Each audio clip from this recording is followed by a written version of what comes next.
Welcome to Gear Club Episode 4. In this special edition of Gear Club, we pick up where we left off in Episode 3 and continue our interview with Steve Rosenthal to discuss the life and times at Magic Shop Recording Studios in New York City. From its inception to famous sessions to its renowned console, Steve and the guys go through it all. So sit back and have a listen to 27 years of history in the making. She put $900 on the fifth horse in the sixth race. I think his name was Chip Savoy.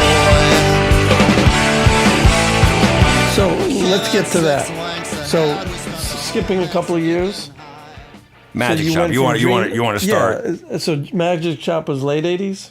Yeah. So I built the Magic Shop in 1987. How did you decide to take that step? Can I interject one second? Yeah. So in March, obviously, Steve decided to close down the Magic Shop. I was the last session in the studio. Yeah, it was awesome. But the run-up to that was, I just remember nights where you would be going through stuff and you would just bring up like sketchbooks of you designing the studio, and it was really amazing. It was really actually wonderful. You kept all that stuff. Well, it was just really depressing but revealing couple of months. Right. Because once I found out that I couldn't stay and I had to close, I realized I had to go through everything that was in the studio. And you guys are studio geeks. You know how much crap you collect. Yeah. So I'd been going to the Magic Shop for 28 years. That's how long it lasted. So there was a lot of stuff in there. So the first thing I decided to go through was my office. Yeah. And so while you were working upstairs, it was really great because I would find things from John's history at the studio, and it would just be great, and I could go upstairs. This is not bullshit. I found a demo tape from 1993 that someone left for John that I forgot to give him. By the way, that band was Wilco, and I never got the fucking gig. Thanks, Steve. Right. Thanks. Sorry, dude. I just thought they were too folksy. And I think we met.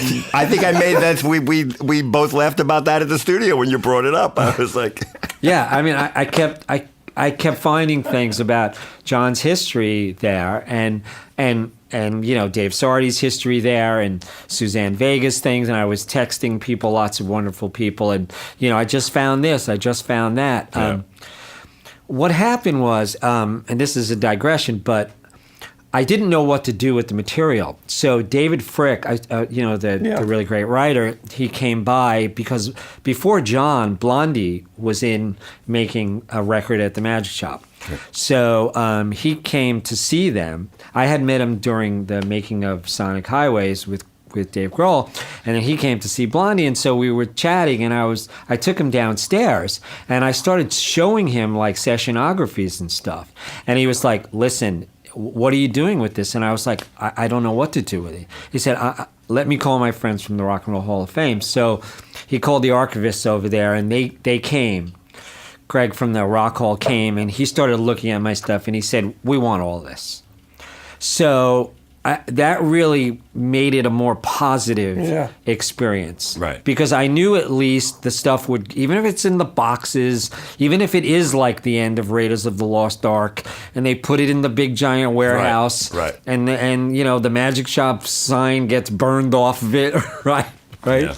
Yeah. You know, even if it is preserved. like that, at least I know it's in a temperature-controlled thing. Right. And if anybody wants to know about what it was like to be there, or to be me, or to be John, or to be you, or to make records during this particular time period, they can go and do their research there and learn about what it was like. Yeah. So that's a little of a digression, but it's why I felt okay about going through all of the stuff. Like, I had forgotten I engineered a session for John Cage. I completely forgot it. Right. I looking through the session things, and there's this John Cage session, and it brought back the memories of working with him. Do you have your studio books? Did you keep? I had the weekly studio books. and- I still have. I was too paranoid to give them the books. I'm gonna scan the books and send them the scans of the books. I was sending stuff to Steve Shelley. Yeah. Because I had the first day that Sonic Youth came to look at the studio, and it was the same day that De La Soul was in the studio with Maceo Parker. Right. So I took a picture of it and I sent it to Steve because it says at the Sonic Youth visit. And you know that they ended up collaborating on that Judgment Night song together off of that movie soundtrack, Sonic Youth and De La Soul, which was ironic. Wow. Yeah. And I didn't know that. That's wild. Yeah, so I think that was a fun, that made this Right. notion of going back through this stuff Right. and facing the fact that I wasn't going to be able to come there anymore. Right. So for the podcast listener, right? Magic Shop, historical, New York, downtown. Soho. Soho, right in the heart of Soho. but it had a different cachet than the commercial studios up in Midtown. Absolutely. It was a rock and roll studio that, hearing your story before that, it makes perfect sense that the Magic Shop would have been born out of your background and Aesthetic. and aesthetic but it, for those who might not know the Magic Shop, it was one of the most coveted studios in the world, and it was in a creative hub of painters, mostly painters, Right. artists, Right. and basically not really, like, I don't get the sense that you guys did a lot of commercial, like you weren't, people booking 3-hour sessions to do, Yeah, not a lot of that at all. No. right. No. And The console frightened most of those people away. Away. Which you're better off, by the way. so about the console, did you buy it right away? Well, here's kind of the way it happened. So I was working for Rita and Bill at the Toy Specialists, who I'm sure you guys Yeah. know. Yeah. They had like a little studio called Music Farm next door to where Studio 54 was. And I had tried to work at Unique for a while, and that was a freaking nightmare. Yeah. And so after that, I went to work for Rita and Bill, who were really wonderful people. And when I was there, I was to the point already where I had a lot of engineering and production clients. And it sort of dawned on me that maybe it would be time to sort of open up another place again. So I literally, I'm not exaggerating, with my ex-wife, we put an ad in the New York Times for an investor. Found a really great guy who did his diligence on me for about 6 or 8 months, and who, together with money that I had and he had, once he checked me out and realized that I was responsible enough, his name was George Hirsch, and he decided that together we would build a studio. So that was in 1987. It was when I started the idea and first percolated the notion to build a studio. What I wanted to do was have a room that you could record drums in and that the drums would sound great. Because for me, like great rock records, so much of it is about great drum sounds. Yeah. I know it's about great guitar sounds, but I think in a smaller space, you can sometimes get great guitar sounds. Right. But you need to be able to have some volume Yep. in the room. And by that, I'm not talking about like louder or softer, I'm talking about area, to really create resonant frequencies that are appealing. So I wanted to build a really great drum room. So I started literally walking the streets, no bullshit. And I walked from 14th to where the towers were, and then across to where the court buildings are, and back up to 14th Street. And it took me 3 or 4 months literally walking down each block. And in those days, people still put out signs. Yeah, I remember that. Right? Yeah. Space for rent, For rent. whatever. It wasn't the way it is now where it's totally corporately controlled and stuff. So I spent a lot of time walking. One of the things I showed John was my book. I have my book where it shows all of the places that I was going to put the studio in. Like all the places he addresses. was checking out. It was so amazing. Wow. And and then I would try to find out, and it's the first time you see 49 Crosby Street. You see, and I think I said no columns because I wanted to find a room where there were no columns and had high ceilings, so that you could have unobstructed. Yeah. Right. You could record it in an unobstructed way. So I spent a lot of time trying to find a place, and this place literally there was a sign that said, floors for rent. And it was, when I first walked in there, a photography studio owned by Charles Collum, who was mostly known for his books on nude LA, nude New York, nude Dallas. Oh, wow. And that was his thing. And in where the live room was, there was one of those giant photo lights and the scrim, right? And, I kind of fell in love with that location again because I had been living, as I said, up On the Crosby, block right. in 1974. So I knew Crosby Street. One of my friends wrote a song, Crosby Street, in 1975. It's like I knew I liked the cobblestones. I kind of liked the whole feeling of the thing. Of course, Soho in 87 was really very different. Yeah. Right? It was very dangerous. Yeah. No bullshit, my parents' car was broken into the night of the opening party. Right? There wasn't a day that I didn't walk by the first few years where car windows weren't busted. Yeah. Jimmy Miller, for the great producer, his kid got mugged at the top of Crosby Street. Right? So it was pretty funky when you guys. Well, I remember when I first came. started working there at 91 or 92, it was still funky. Yeah. Yeah. It was changing, but it was funky. Yeah. So, but the fact that it was in a creative part of town, that had some sort of an effect on you wanting to be there? Completely. Right. The idea of being in like a community where there are painters and sculptors and musicians, and they were all interested in talking about, what it was like to be in New York at a particular moment, was a total magnet. Great. It's one of the heartbreaks of what goes on in the city right now, in Manhattan especially, and starting in Brooklyn now, the way everything gets gentrified. And, it's such a special thing to have young people. I'm not young anymore, but it's such a special thing to have young people centered around a place and work together and try to create art, music, sculpture, whatever it is. And in order to do that, they really need low rents. Yeah. They really need to not be worried about what's going on with the landlord. They need to be able to have some sort of communal space. They need to pay a really small amount of money. And it's funny, it's not so that they can just get rich. It's the opposite. It's that so that they have time to fail. It's so that they have time to figure out what it is they're good at. Right? And I really worry that doesn't happen in New York City as much as it should anymore. Clearly, you can go out to Bushwick. I have lots of great young friends who live in Astoria, and they're doing great shit out there. But I think Manhattan is pretty much gone in terms of this notion of having a community of artists and painters and musicians and studio owners trying to deal with what it's like to be in a particular place at a particular time. Yeah. It's something, that needs to continue. It's this notion that you walk around Crosby Street now and all you see are tourists. Right. Right? And you see they walk around and all they do is shop.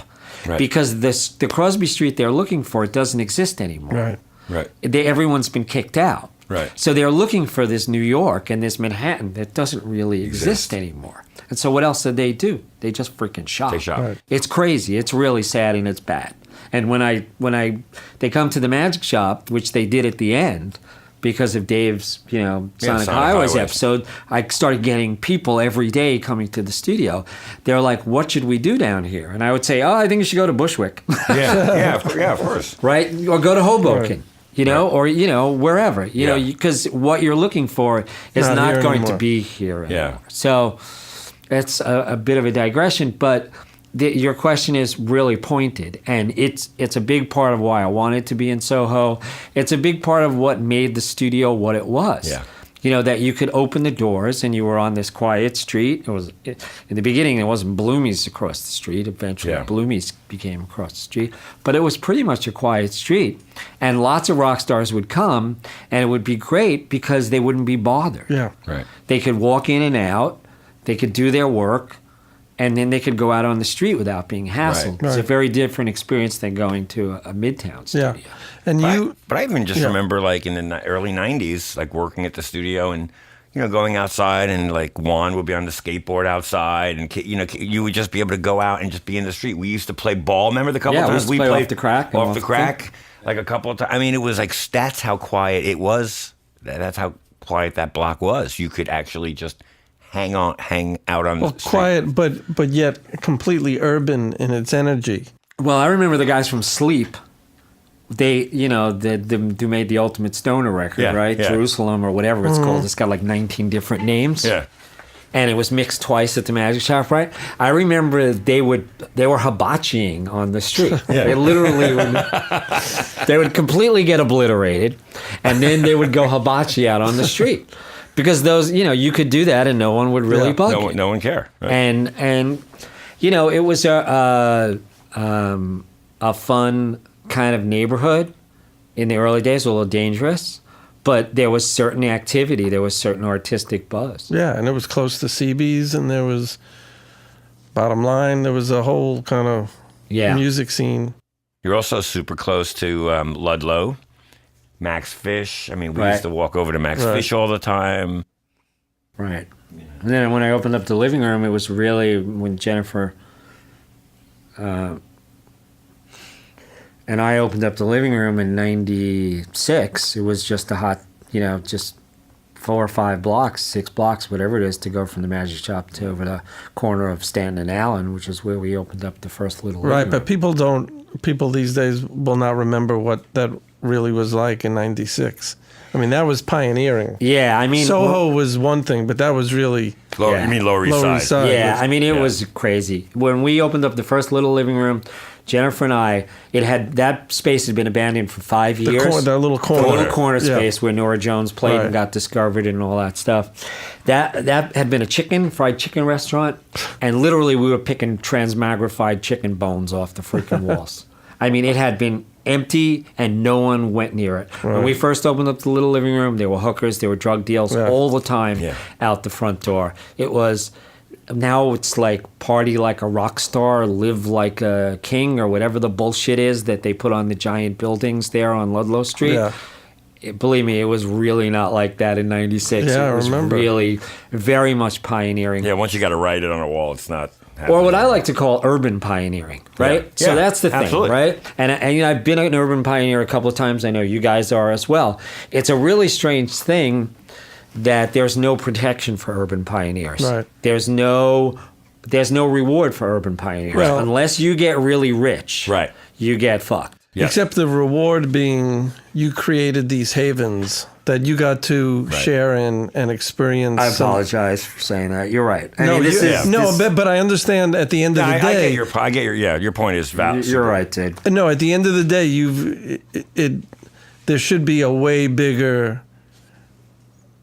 cash in. Yeah, a payoff. Well, it's weird for me. But you did spend the bulk of your adult life doing amazing things. Well, it's weird. Like, at what point does a place cross into the territory where it should be preserved? Right. Like, so in other words, like CB's is preserved in this really odd way. It's really crazy way, but in a way it's preserved so that tourists can walk in there and they sort of get a little bit of it, right? Thanks to John Varvatos. But at what point do places cross over?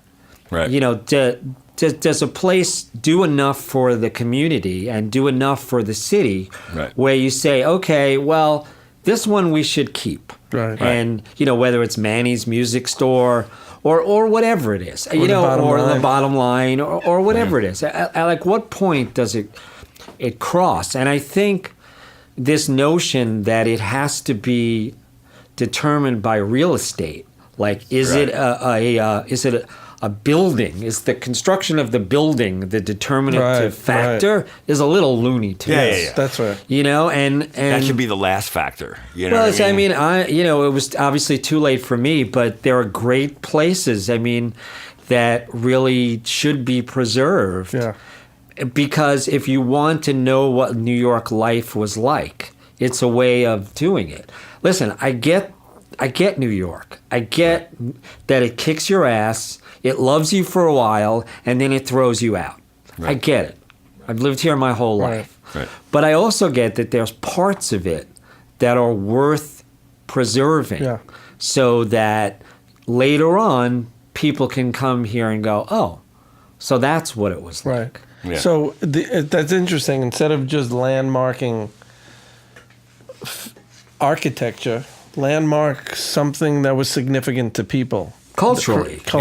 Yeah. And I think that, I hope that happens at some point. Yeah. Just like I hope, like, they create, like, art zones or stuff. Right. Where people can't get screwed. Yeah. Right. Where, like, and young musicians and artists and painters get to go in for 3 years with super low rent. Yeah. Right. And figure out what it is that they want to do.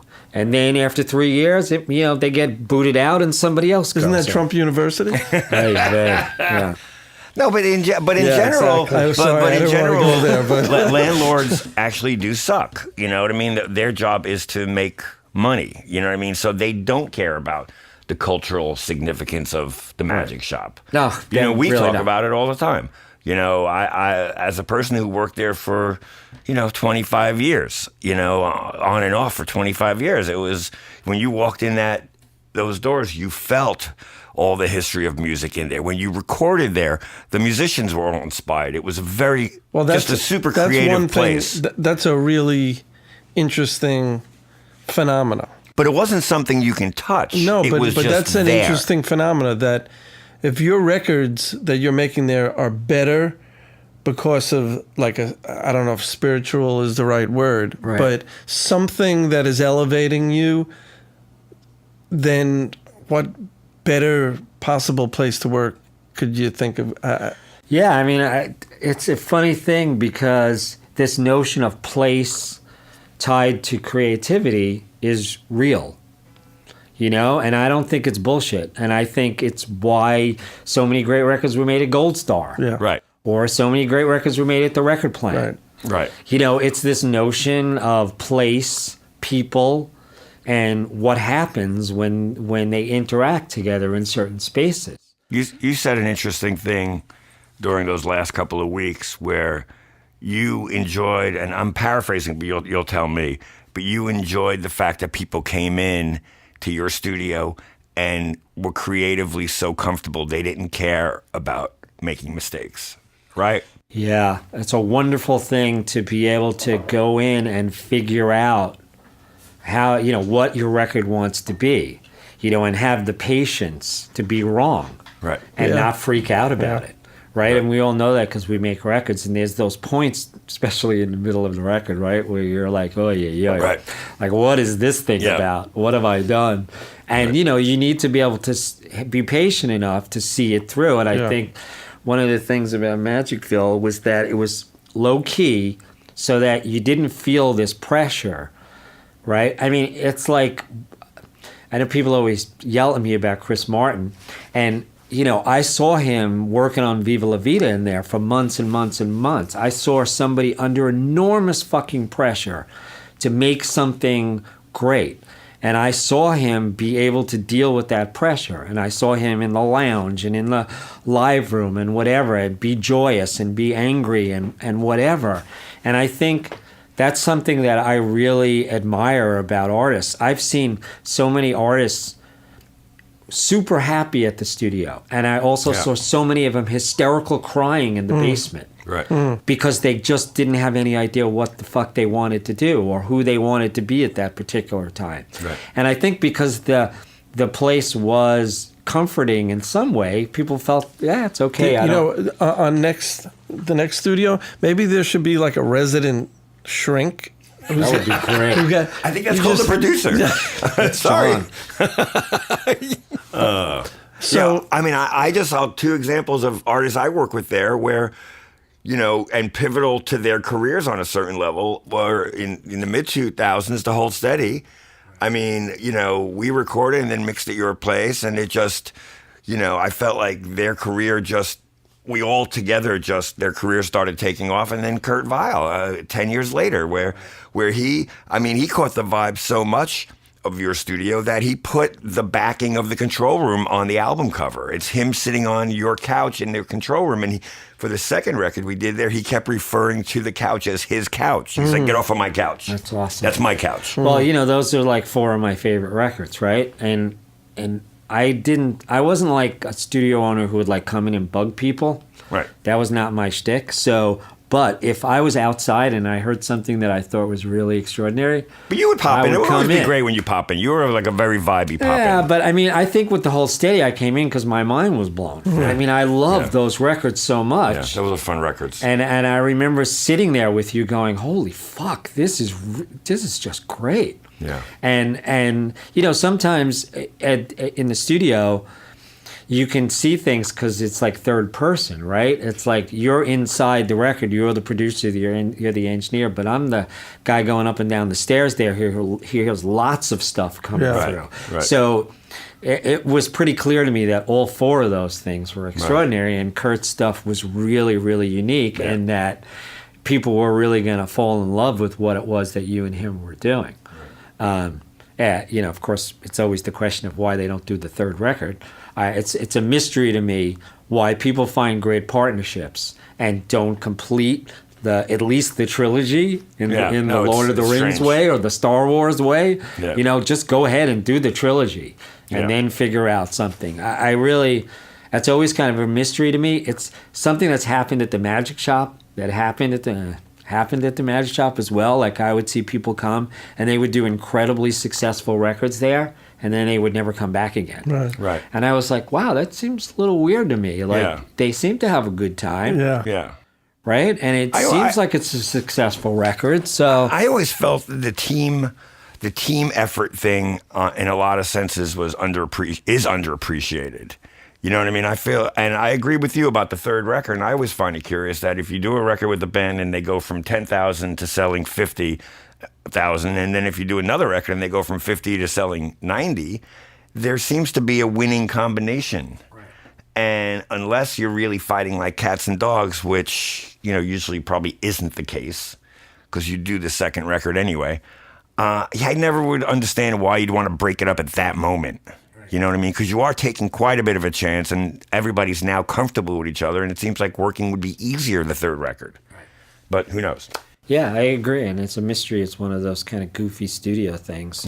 Yeah. So wait, but you were going to talk about, we at one point almost started talking about the console and shit like that. Well, I do want to go back to the sort of, like, part of the inception of the studio was obviously this vibe and this artistic community and his history up to then, working, Atlantic Records and doing all this amazing stuff that led you to find this little energy spot, and then you had to put it together. Right. And then you had to actually, having execute. Built a few studios myself, there's always that first day you go, oh, shit. I actually said I was going to do this. Now I got to fucking do it.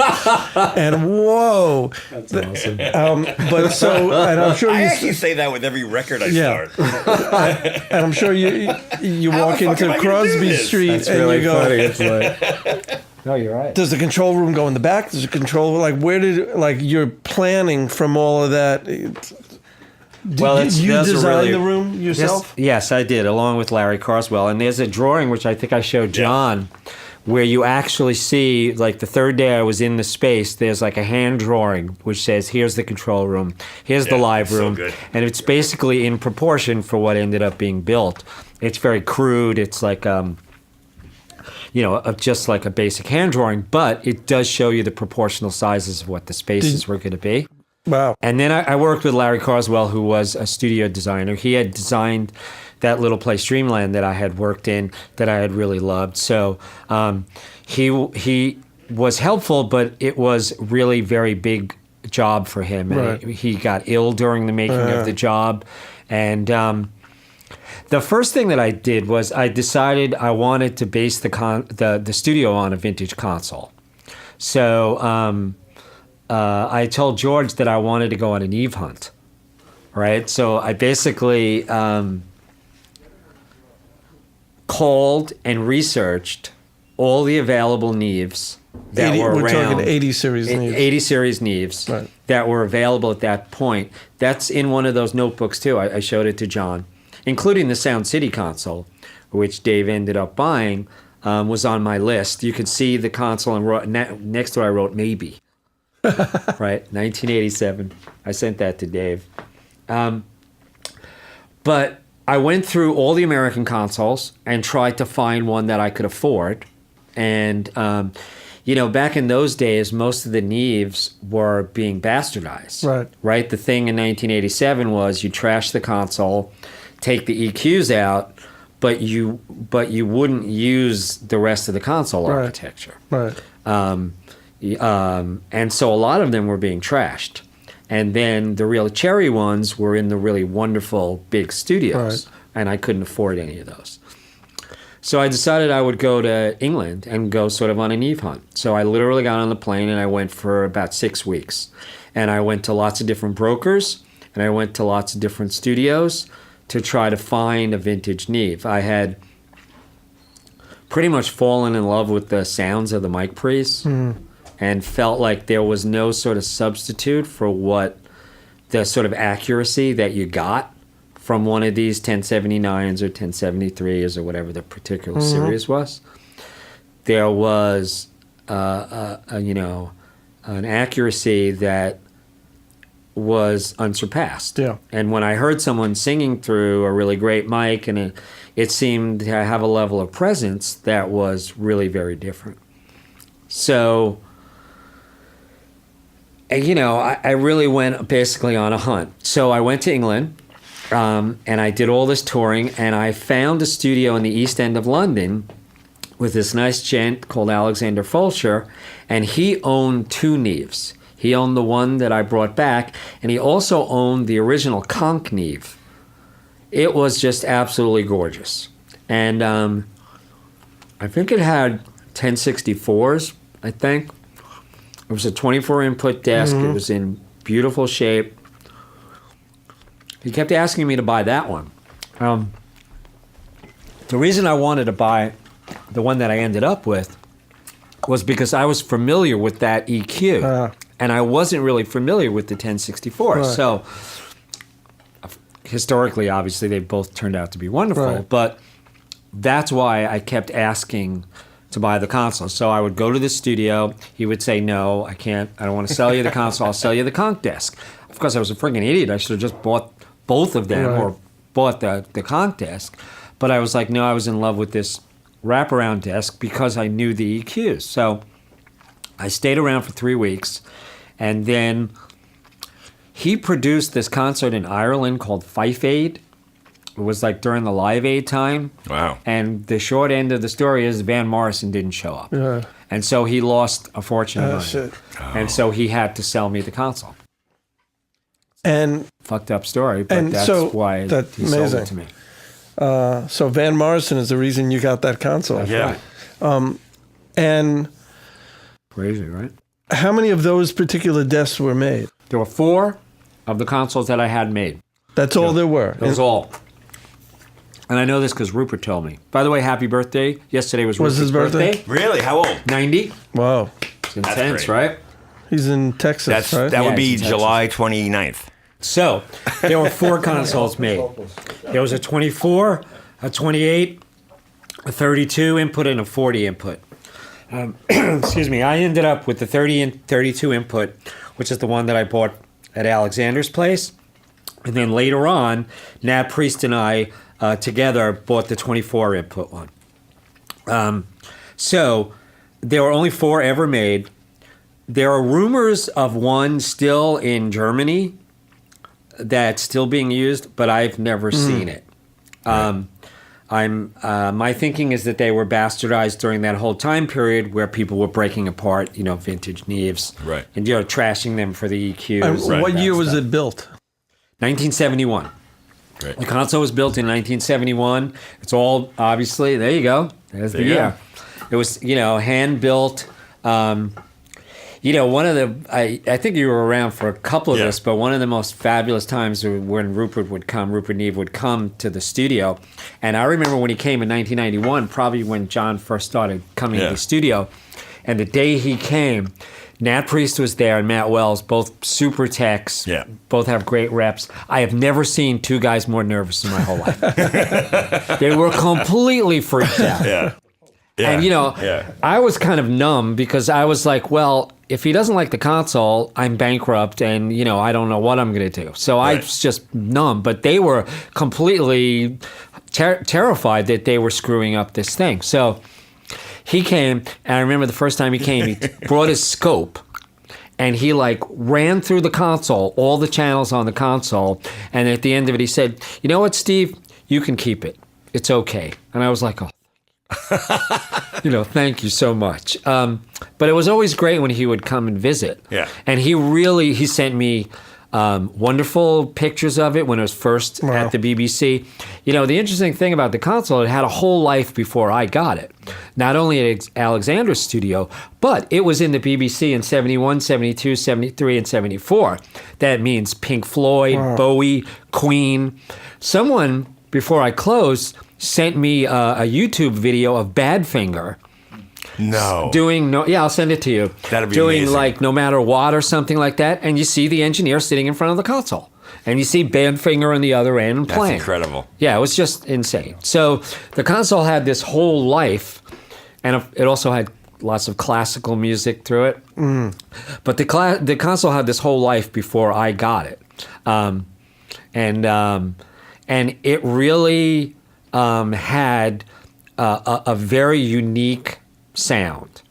When I got it, I got an incredible amount of abuse in the beginning from engineers and producers that it was too crude, that it wasn't really... It had a color. Yeah, that it wasn't modern enough really to make a record in 1988. Right, because you had 4 buses. It was a broadcast. Right, it was a broadcast. You had 4 stereo buses. 4 stereo buses, and then it had the independent bus, which was originally the bus that fed to the broadcast centers. And we turned that into another stereo bus. So basically it had 5 stereo buses. It had 4 sends, 2 of which were ganged. Right. Yeah. So compared to sitting in front of an SSL console obviously. or a VR or something, this thing was like sitting in front of a Model T. But that was the magic of it, right? Well, but I just kept saying, look, the notion is be pure. Get stuff out of the way between the singer and the audience. Get as much out of the way as you can. Get the electronics to most accurately reproduce what it is that's going on in the room. I mean, now that sounds like something people really love, and it sounds like a sensible idea. But in the middle of 1987, with all the fucking MIDI gear and like the 19 DX7s and the 25 Oberheim expanders and guitars are dead and all that stuff, people thought it was pretty. It's fine. People thought it was pretty digital shit. No, people thought it was pretty Looney Tunes. So I had the worst time trying to get anybody to come to the studio in the beginning. But so did the desk wind up being a calling card? Well, over the years, I think it so became the thing that people fell in love with. But in the beginning, it was like people thought I was Looney Tunes. Right. Like, are you serious? You're building this, at that time, it was still a big studio. I mean, look, when I built the Magic Shop, people didn't even understand why I was building a recording studio. Right. They're like, no one's going to play music anymore. It's all MIDI. Right. And that's why I had those MIDI risers on the side. Insane. Filled with keyboards that lifted up like the Bond movie. Right. Yeah. Because I knew I probably couldn't make a living just doing live music. So I had all this synth stuff, and I bought a Mac computer, like a little SE, cost me fucking $4,000. Right. I think it had like 30 megs or something, wasn't it? Like Master Tracks Pro, some... Right? Yeah. And I bought Megamix, or as we used to call it, Megapig, was the automation system for the thing. I mean, people just thought this is not the right way to do this. And I felt, well, you know what? I'm going to have one opportunity in my life to build the studio, and I'm going to build the studio the way Herbie's studio was like, and the way Gold Star was like, and the way the great studios were. And if people think I'm freaking nuts and I go bankrupt, at least... I had done it the way I thought was fit. Right. And I had a really wonderful partner, George Hirsch, who really was like, okay, I trust you. Go ahead and do this the way you want to do it. I mean, I don't know if you know this, but one of the really crazy things was he passed away 18 months after I opened. He got leukemia out of nowhere. He was in his mid-50s, and he just passed away. And I felt incredibly obligated to pay his family back for everything that he did, and I did. And it took me 6 or 7 years to pay back the investment to his family. But, you know, at that point, that was like 91 maybe when John was first starting to come. I think it was 91, 92 when I first walked into your doors. But in the beginning, I had to explain to people what the console was, how they could use it. There wasn't one producer that didn't walk in the freaking room to tell me what I did wrong. You need plywood on the walls. The whole thing should be rugged. You know, this thing needs to be goboed like this. You know, everybody, you know what it's like. You're studio owner. Everybody's a genius and you're an idiot. Right. And so I would do these tours and, you know, and try to get people to come to the studio, and they just didn't want to come. I do remember the first time someone came. It was this wonderful band called the Grace Pool. Oh, yeah. Right, with Bob and Ellie. Bob and Ellie. And I believe Roger Mutno was the engineer. Nice.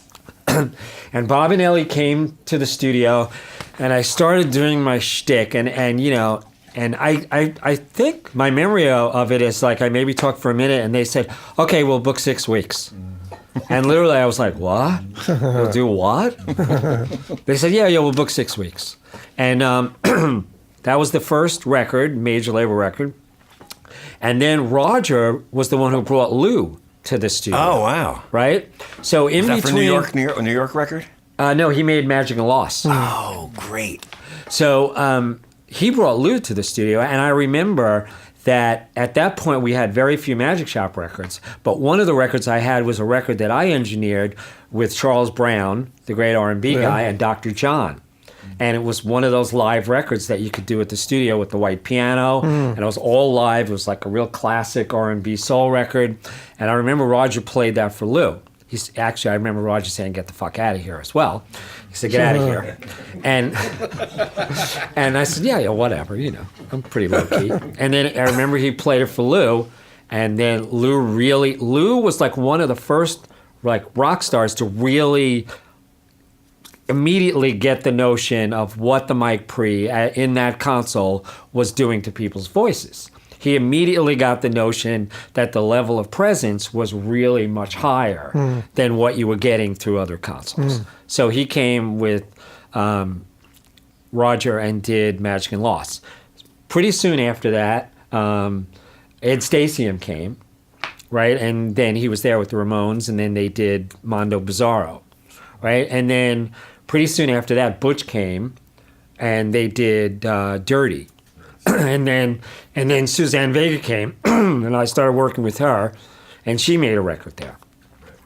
And then John came. I think but that was around the time when I started calling to get in there, and for 6 months to 9 months, I couldn't get in. Yeah, and I almost like at a certain point was like, "Fuck, how do I get in this studio? It's always booked and booked in advance." And I finally cracked it with that band, the Gigolo Ants, just a single. I did a single, I think it was January in 92 or something. I remember they came down from Boston. And when I walked in to start working, it was just like, it was like when the Wizard of Oz goes to Technicolor. It was just like so great. And honestly, like, you know, up until last March, like 24 years of just walking in there, and really there was maybe one project that wasn't the most fun at the Magic Shop, but it was because of the artist, and I think you remember who they are. Yeah. But it wasn't us, you know, it wasn't me or the studio, it was them. And that was kind of a bummer. Other than that, everything else was fantastic. Yeah, I mean, it was always great to have John come. I always knew the music was going to be great, and I knew John had great ears, so I knew the records that he made. Thanks, Stevie. And I knew that the record that he made and was going to leave with was going to be good. Because, you know, that's the thing, right? You own a studio. You want to make sure when people play the records from your studio that they're like, wow, fuck, this record sounds really great. Right. So I always knew that would happen with John. Thanks, Stevie. Awesome. So when you built the studio, was it built as a commercial studio, or was it built to be a place where you were only going to No, it was built. There was going to be a commercial studio right away. So you were fine with other people working in there, even though you were making records? Yeah, but I couldn't get anybody to work for the first almost year and a half, and so I did probably 90% of the sessions the first year and a half. Right. I literally would sleep there, you know, and do all the work because it was so hard to get people to come and use the console. And also, I don't know which structures were built when you were there, but originally it didn't even have those two ISO huts. I don't know if those were there or when you... I think they were there when I started working. Right, originally it didn't have the ISO huts, so it was just basically like a big room. I mean, I remember when Phil Spector came the first time to work on Back to Mono, he took me in the room after he introduced himself. As if I didn't fucking know who he was. As if I didn't know who he was, if I wasn't like going, he told me that it was basically like the size of Gold Star. And that's what when he came in, he kind of, that's what it reminded him. That was sort of no accident. I mean, that was kind of the thinking, really. Right. Sorry. But you basically you're an engineer, producer, studio owner, and as the studio starts getting busy, did you ever get to a point where, fuck, I can't get in? I got projects. Yeah, lots of times. Yeah. And I would go to Walter's.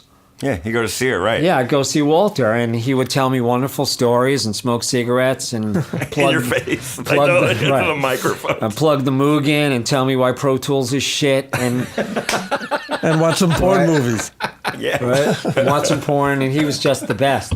Like this has nothing to do with anything, but I'm gonna tell the story anyway. One of my favorite Walter stories was a Scotch tape was giving awards for records or something, and they were going to give an award for Magic and Loss, and it was made on Scotch 250, and they sat me at the table with I was at a big table with Walter and with the Scotch reps because they were going to give him an award too, and he literally sat there the whole night telling them that their tape sucks.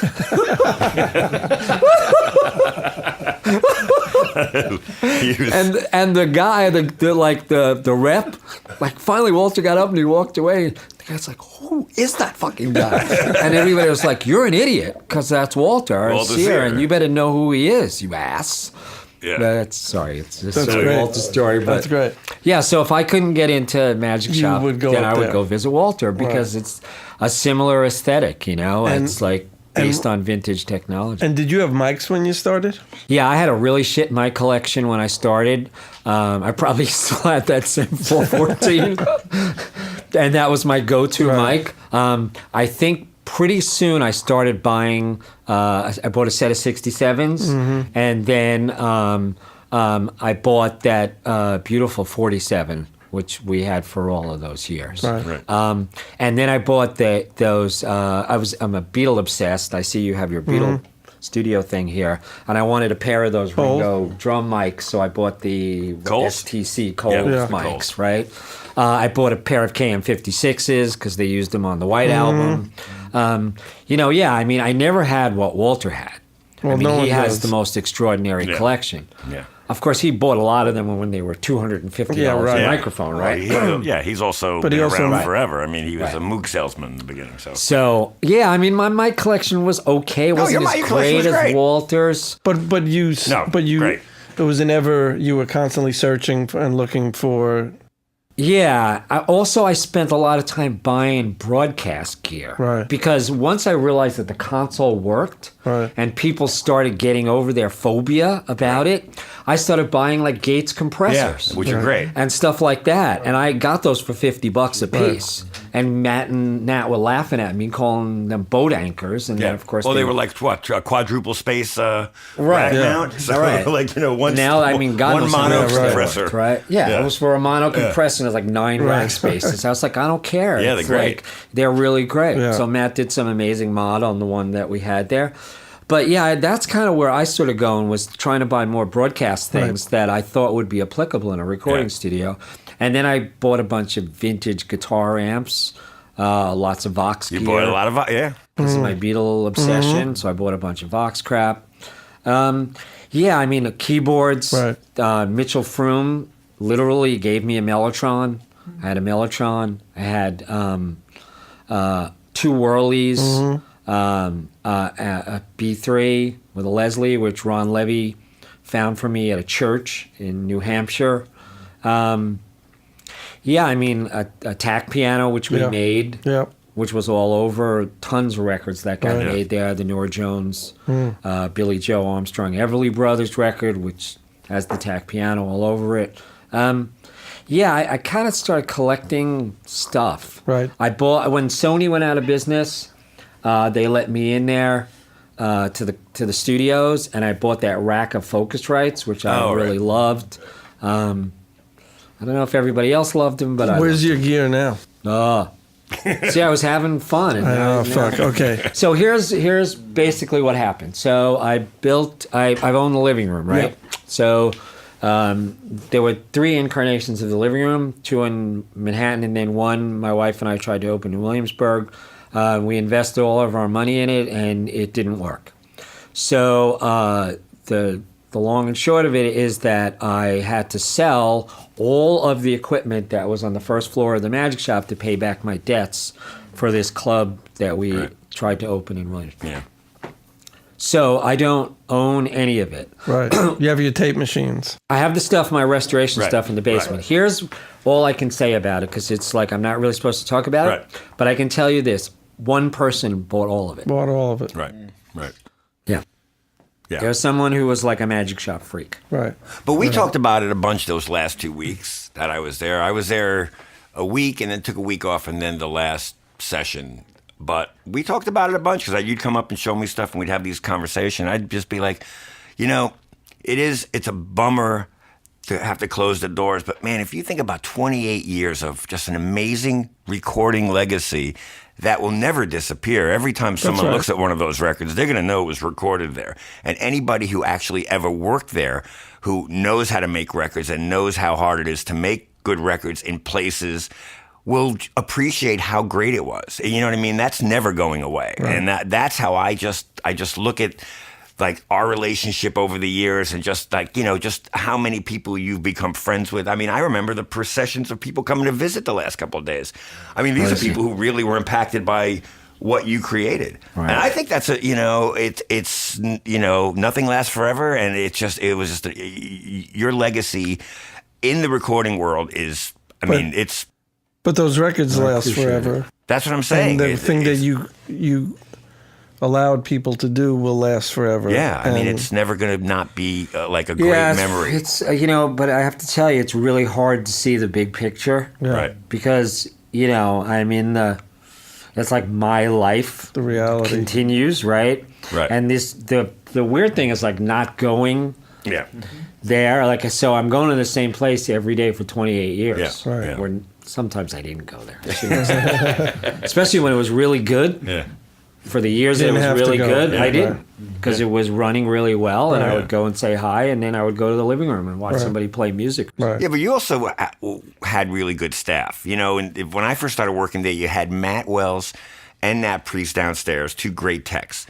So your place, your console, I know you said it was buggy in the beginning, or we had to get it fixed a bunch, but once you had it humming, it was humming all the time. Yeah, if there was any problems, these guys were upstairs. Well, and you always had really good people running the place. I appreciate that. I think the thing is that what I always like to say to my staff was like, look, you can be relaxed sort of on the outwards way, and you can have Stevie's mellow vibe, but underneath it, the shit really needs to work well. Right. Because that's the thing that allows us to be chill and friendly and stuff, is because John has a good experience and stuff works when John is there. And so we have to make sure that stuff is working well. We have to make sure that the place is cleaned as best as we can. Right. And that the stuff behind the scenes works well. And I think that over the years, we had so many wonderful people working there. Yeah. We had the going away party, which Kabir wanted to do. Kabir Herman, he was the last chief engineer there. He was for the last 7 years or so. He wanted to have this going away party. I was like, oh, fuck, no, I can't deal. And he was like, no, you really need to do this. And so it was really a wonderful night because people flew in from all over England and California and Washington and blah, blah, blah. And it was really great to see all of them Yeah. in the room. Some of them I remember when they were like, 19 or so. Now they're grown and they have families and blah, blah, blah. And it was really a really wonderful thing. And I'm really glad Kabir made me do it. And made me, have everybody come. That was an incredible night. Yeah. And one thing that we did was we all, I had to give away the speaker, sell the big speaker. So we all got to play a song that we really wanted to hear, whether it was something we did or we didn't do. Right. And that was really wonderful. I thought that was really fun to do. Did you pick one song? No, I kept playing like really strange things the whole time. I'd go back and forth from playing like bad metal records to playing folk records. I was listening to a lot of Howlin' Wolf. I was listening to that new Emmett Rhodes record, which is really, for somebody my age, really kind of speaks to sort of it. He has this song, Rainbow Ends, which I drove Jennifer crazy. I played it like 20 or 25 times. I literally laid down on the console and just played the song over and over again because it was helping me to deal with the fact that I was losing the studio, losing all this stuff, and what it means to sort of be at the end of one thing. And, thinking about, I think he says in the thing, you basically think this is just going to continue forever, but it's not. And then you have to deal with the reality of it. So, and then I played, because the speakers sounded so good, I played like Steely Dan records because they sounded so wonderful. I played a bunch of stuff. Had you thought of, when you knew you had to leave there, had you thought of just finding another space and moving everything in? Or well, here's my thinking about this. First of all, I had this debt stuff that I had to get rid of because that's just kind of the kind of person I am, and I didn't want to go bankrupt, unlike Trump. So I was like, I'm not going to go bankrupt. I'm going to figure out a way how to pay my friends back because some of it's my friends. So I realized at a point, if I was going to do the right thing, that meant I would have to lose the gear. Right. So if I was going to lose the console and lose most of the gear, I was also thinking it was kind of delusional to think I could reproduce what it was that went on here. And because I do believe in this notion of a place, a time, in the way they marry with great people like you guys. So I just didn't feel confident or didn't feel like it's the right thing to do to go up and try to do another one. It just didn't feel right to me. So I knew I had to do something. And to get back to where we first started the conversation, I've been so passionate about doing all this archiving and restoration work and helping people figure out what to do with their boxes and boxes of material and tapes and parents' legacies and grandparents' legacies. Right. That I decided, well, that's sort of what it is I'll focus on in the future. But also, you've been slammed, like I said, we said before, it's been a slam dunk for you. You've really, you totally are the go-to guy for a lot of restoration stuff. I mean, I appreciate that. The Rock and Roll Circus thing was one of the first things I remember you doing. Yeah, that was fun. And that wasn't was it? insane. You remember the show, right? So, what, 3-track? Yeah, that was 3-track. And it was recorded impeccably. I think it was Glenn Johns. I remember mixing that. I couldn't, it was trying to mix the picture. I was so overwhelmed by John Lennon that I could not watch it and do it because it was freaking me out. I'm like, I'm just this dude from the Bronx. Like, I don't get how I'm doing this or dealing with the responsibility of doing this. So I made Joe Warder shut the picture off. Right. And I literally mixed it like a John Lennon record, the way I believe it should sound, and with the tape slap and the whole thing. And then after I felt like I was in a good place, I let them put the picture back on and go ahead and do it. 3-track. So tell us, what is it? Band, vocal? Well, it's like this Errol Garner record that we just did was 3-track as well. Usually, what you have is the ganged bass and drums, right? Right. And then you'll have the ganged guitars, and then if it's a 3-track, track 3 will be the vocal. If it's a 4-track, track 3 will be the vocal, and then track 4 will be like the strings and the girls or whatever overdubs that there are. Right. But the thing about it that's so fascinating, right, is that all the choices are made while you're recording. There's none of this "I'll fix it later" bullshit. There's none of this we don't have to decide now. It's like this is going to be the sound of the snare drum. This is going to be what the vocal is. Right. And lots of times we'll put stuff up like old stuff and the reverb's on the vocal. Yeah. Right? It's already married to it. It has to be somewhere. Right. Right. So exactly. So it's married to the vocal already. Yeah. So, it's interesting. I did a bunch of surrounds for Al Cooper. And so I did Super Sessions and Child is the Father to the Man with Al Cooper. There's really nothing like working with the cranky old Al Cooper, right? And those were really challenging to try to do in surround because the bass and drums were married. The 2 guitars were married.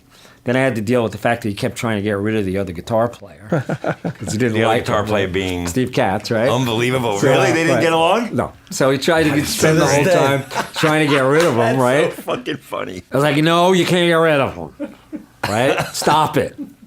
And then we're trying to do stuff that's in surround. So I've had lots of sort of experience with dealing with low format stuff. But I admire the engineers who did that. Yeah. They just went and this is it. This is the record I'm making. Yeah. And there are lots of records that I've mixed, like vintage records that I've mixed, or I call it restoration mixing that I do. Lots of times you just really put the faders up. At 0, and it sounds like the record. Yeah, that's amazing. Right? It's like, wow, it's there. I don't have to reinvent this thing. Yeah. It's actually there. So, yeah, it's kind of challenging sometimes if the audio is not great. Right. Lots of early Stones records could be pretty funky sounding. They weren't impeccably recorded like early Beatle records were. Right. So they can be really challenging. Where's the tambourine? Lots of times the tabourine's married to the vocal track. And it's really a nightmare. Those are one of the times where modern technology can help you. Yeah. Right? These are things where sometimes if you dump them to digital, you can, put things in other places, in other tracks and stuff, and then you could get the tambourine where you really want it to be. Right. So that's like a really important, useful thing. But if you're asking me honestly, I'd like to relax a little bit. I wish I could relax a little bit. I can't afford to. Right. Yeah. So, sometimes with new rock bands, I'd love to make a record with a great new rock band. Right. Jennifer and I went to Newport, the folk festival over the weekend, and we had a complete blast. And, I saw Father John Misty, and I fucking loved him. Yeah. And I thought he was great. And that song that he wrote about vinyl, how he hates vinyl, and that dissection of what makes a record, that I was laughing hysterically. I just thought, wow, this is completely brilliant. And, I really enjoyed him, the Arcs, which is the guy from the Black Keys band. I love Did you see Frightened Rabbit? Yeah, I saw Frightened Rabbit. I thought they were really great. That was the Scottish band, right? Yeah, I really liked them. They were really awesome. And I loved early 70s soul. There's this whole sort of Black Floyd thing going on. And there were a number of artists like that he wasn't there, but this guy Michael Kiwanuka, I think that's how you say his name. Right. He's freaking awesome. Right. I don't know how else to describe What's it. his vibe? It's like funk, soul, and Floyd. It's just remarkable. And there were a number of artists that were there that were like that, black artists that were just great. Surprisingly... Now, would that be Uncle Floyd or Pink Floyd? Pink Floyd, yeah. Okay, great. Floyd the Barber. Floyd the Barber. I was on the Uncle Floyd show. What? Yes, I was. Oh, my God. The TV Oogie? Days Beasts were on Uncle Floyd. Oogie. You hang out with Oogie? Yeah. Loved Oogie. I did. Yeah, he's available for parties, Floyd Vivino. Stop. No, seriously, you can hire him to. Well, you can call up Jimmy and he'll. There you go. But no, you could hire him to do a set at your local VFA hall. And That would be fun. That would be sweet. So Maybe. I don't know. You know, one of the things that was great about the living room is that, you know, we would go and see music, and then if it was somebody I'd really love, I, you know, would babble with them and say, I mean, I can't tell you how many records I spec'd at the Magic Shop over the years from people that I just loved, and I thought, wow, this person really needs a career. Right. I just remember you popping in with people like a lot and showing them the studio because they played. Like, you'd be like, you mind if I pop in? I was like, oh, yeah. Was that a conscious decision to have both? Yeah, it was completely like that. And it was not only that I fell in love with Jennifer, and Jennifer she booked Sinead. So I went to Sinead. That's where I met her. And then you made a movie about Sinead that no one's ever seen. But it wasn't only that I fell in love with her and wanted to help her build the living room. It was this notion of having like a singer-songwriter club, because at that particular point, there was nothing less hip than Leonard Cohen and that particular kind of confessional songwriting. And I love that stuff. I'm fucking old. I love that. So, you know, the idea of having a place to curate that was completely intentional. And also in a business sense, you know, 1996 or 97, I think, you probably remember it, that was that time when MTV stopped playing alt-rock bands and started playing, you know, the young boy bands. Yeah, grunge was over. Right, it was that thing that Billy Corgan freaks out about all the time, right? That weekend where his career was thrown off MTV, right? Yeah. I remember that weekend. Right. And I remember what the Magic Shop calendar started looking like. Right. You know, I remember what it looked like from 92 to 96. Yep. It was like John was talking about. You couldn't get in. You couldn't get in. It was multiple things where with, you know, 3 layers of people trying to get in. But I clearly remember what it was like after that weekend and how the funds really dried up from the major labels. Amazing. So it was a conscious decision, really. My staff fucking gave me a lot of grief about it, by the way. And they just didn't really get it. They were like, oh, he's in love with Jennifer, and, you know, he's going to spend all of his money and build this place. And I was like, yeah, that's true, but there's also this notion of being able to cultivate people who are going to come here in a different way. Right. And it really ended up being great because after 9/11, I lost everything, right? I didn't have any business really to speak of at all. It was a local business. Only people within the tri-state area would come.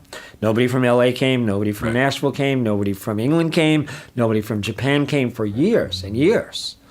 Really. So the idea of having like a local hub where people would come to the living room and then play, and then they would say, oh, wow, you own this studio? And then I would be able to sort of move from one to another. There was lots of cross-pollination between the two Had you ever places. thought about a label? Yeah, we did. We tried. We had Stanton Street Records. Yeah. We put out 3 volumes of Living Room Records, live at the Living Room Records. Speaking of archive, I have this crazy, unbelievable archive of hundreds and hundreds of Living Room shows. Wow. Because we did an XM radio show for 10 years live at the Living Room. So it's sort of like the history of singer-songwriters and alt-rock and alt country, I should say, and bluegrass and stuff for that whole time period. That's all sitting up in the vault. So yeah, I mean, I think it was ended up being a wonderful working relationship between the two places, and how they percolated back and forth. Well, the Nora thing was huge. I mean, that was just... Yeah, I mean, she was just wonderful. Listen, the first time I saw her, and the first 5 times I saw her, she did not look at the audience. She was incredibly shy. Nobody knew who she was. But if you closed your eyes, when you heard her sing, you were completely transported. It was already there. Right? It was, you know, God-given, whatever. It was already there. You closed your eyes. You were like, holy fuck, her voice is exquisite. So... But I, you know, obviously saw her go through the period of time of figuring out how to play for the audience and all that stuff. That happened with many people. I can't tell you how many great Punch Brothers shows, Chris Thiele shows, were at the Living Room on Ludlow Street. I mean, they did months where they did a residency there, figuring out stuff, you know, playing Bach concertos on the freaking mandolin. You know, it was really an honor and a really great thing to be able to see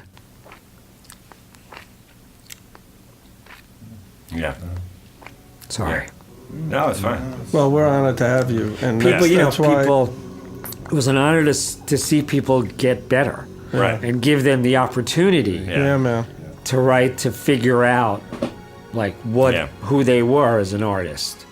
I would hope that there's joy in this for you, because you spent your life working. Wow, this really has been fun talking to you guys. Stevie, thank you so much. Something happened on the day he died. Spirit rose a meter and stepped aside. Somebody else took his place and bravely cried, I'm a black star, I'm a black star. How many times does an